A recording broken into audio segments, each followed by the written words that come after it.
En seulement 10 ans, les smartphones ont pris une place considérable dans nos vies.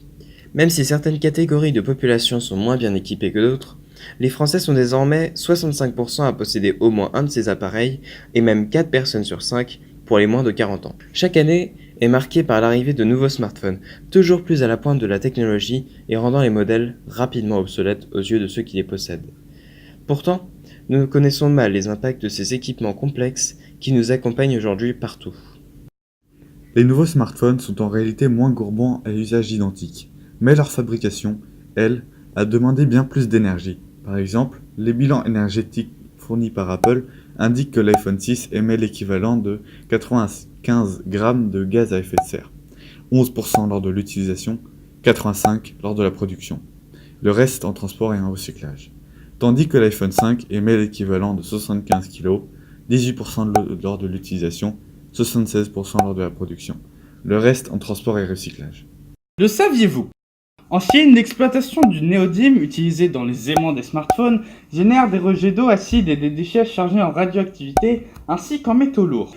Au Chili, en Argentine et en Bolivie, l'utilisation massive d'eau pour la production de lithium, le métal présent dans les batteries des smartphones, provoque des conflits d'usage avec les populations locales, au point de compromettre leur survie. Selon l'UNICEF, plus de 40 000 enfants travailleraient dans les mines du sud de la République démocratique du Congo, dont beaucoup dans les mines de cobalt et de coltan, minerais stratégiques que l'on retrouve dans les batteries et les condensateurs des smartphones.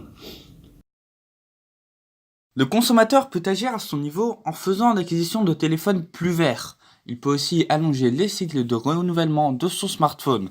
En effet, les usagers ont aujourd'hui tendance à changer leurs appareils tous les 2 ans en moyenne.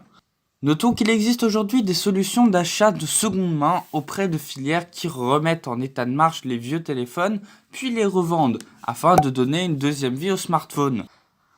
Afin de réduire à la fois le risque écologique et optimiser la durée de vie de votre appareil, des solutions existent. S'équiper d'un chargeur solaire ou à dynamo, choisir un téléphone avec le minimum d'options et correspondant à votre usage réel, adopter une démarche d'achat éco-responsable en consultant l'affichage environnemental des équipements.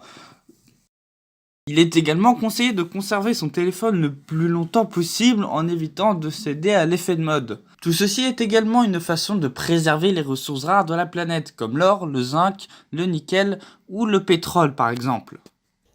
Eh bien, merci beaucoup de nous avoir écoutés, j'espère que vous allez appliquer tous nos conseils, ce serait plutôt cool. Et n'hésitez pas non plus à aller voir nos amis @ecogrillé sur Instagram qui font aussi des efforts pour la planète. Et c'est quand même bien. Donc allez les voir. C'était Edouard Léo. On vous dit à la prochaine. Et surtout, n'arrêtez jamais d'apprendre. Et portez-vous bien.